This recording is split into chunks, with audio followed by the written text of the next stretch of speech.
নমস্কার। অনেকে দেখবেন বিয়ে হচ্ছে মানে বিয়ে একদম লেগে গেছে, ফাইনাল কাটফাট ছাপানো হয়ে গেছে, কিন্তু বিয়ে ভেঙে গেছে। কেন? সেই কারণ জানার জন্য আপনারা আজকে আমার সাথে।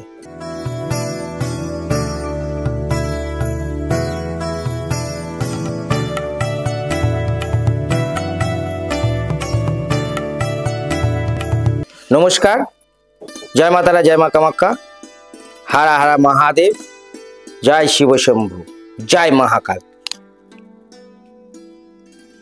আপনাদের লাইফে অনেকের অনেক সমস্যা আছে, কিন্তু যে সমস্যাটা আজকে নিয়ে আমি বলবো সেই সমস্যাটা বিশেষ গুরুত্বপূর্ণ রাখে সবার লাইফে। আমার লাইফের এটা একটা বিশেষ গুরুত্বপূর্ণ জায়গা, যেটা হচ্ছে বিবাহ। আপনার বিবাহ দেরি হচ্ছে, যা বা হচ্ছিল না, একটা ঠিকঠাক হয়েছে, সেটা হঠাৎ ভেঙে গেল। কেন ভেঙে গেল?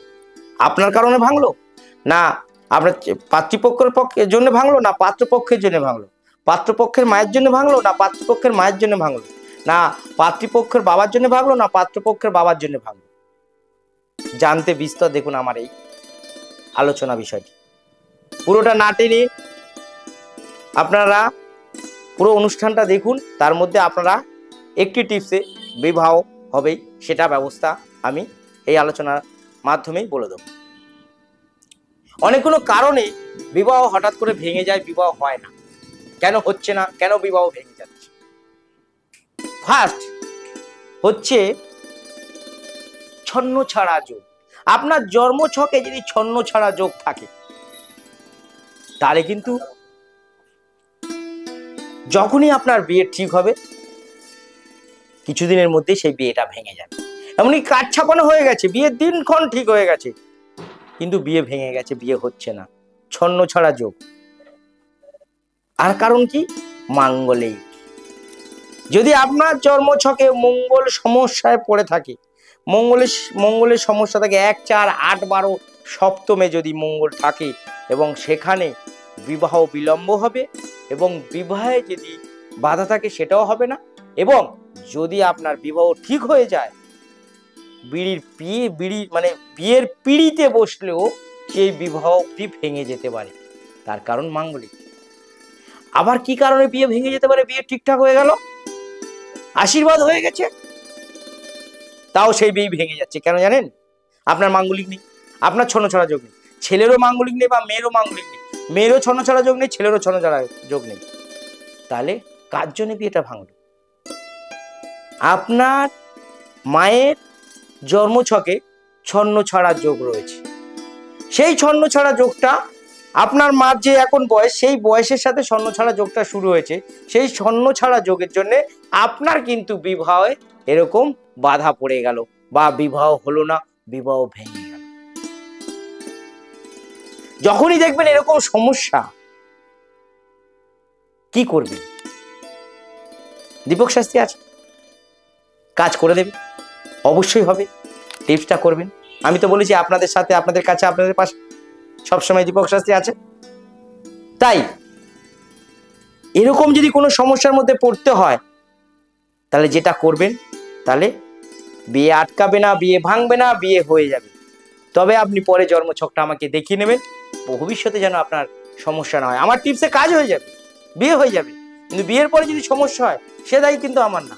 তার জন্য আপনাকে আগে জন্মছক দেখিয়ে বা হাত দেখিয়ে বা নিউমোলজি বিচার করে আমার থেকে আপনার মাঙ্গলিক যদি থাকে কাটিয়ে নেবেন, বা ছন্ন ছাড়া যোগ থাকে যদি কাটিয়ে নেবেন। কাটাতে কিন্তু দীপক শাস্তি পারে, আমি যখন বলছি আমি কাটাতে পারবো। কি করবেন? বিবাহ আপনার 100% হবেই হবে, 100%। সোমবার দিন যখন শিবলিঙ্গের উপর জল ঢালতে যাবেন, জলটা যখন ঢালবেন একটা পাত্র নিয়ে যাবেন, তার মধ্যে যেন একটু মধু থাকে। জলটা যখন ঢালবেন, জলটা দেখবেন এইভাবে নিচ থেকে গড়িয়ে পড়ে, ওই জলটা ধরবেন, 11খানা বেলপাতা দিয়ে জলটা ঢালবেন, ওম নমঃ শিবায় বলে। এবং শিবলিঙ্গে যেমন ঢালবেন, তেমন নন্দী দেবতার উপরে ঢালবেন, নন্দী দেবতা এবং নাগ দেবতার উপর ঢালবেন। ঢালার পরে জলটা গড়িয়ে আসবে, সেটা আপনি ধরে নেবেন, পাত্রের মধ্যে, মধু দেওয়া পাত্রের মধ্যে নিয়ে সোজা চলে আসবেন, পিছন করে তাকাবেন।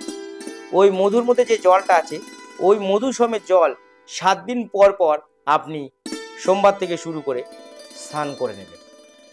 আপনি দেখবেন 51 দিনের মধ্যে আপনার বিয়ে ভাঙছেও না, বিয়ের যোগাযোগ এসে গেছে এবং বিবাহ হয়ে যাবে,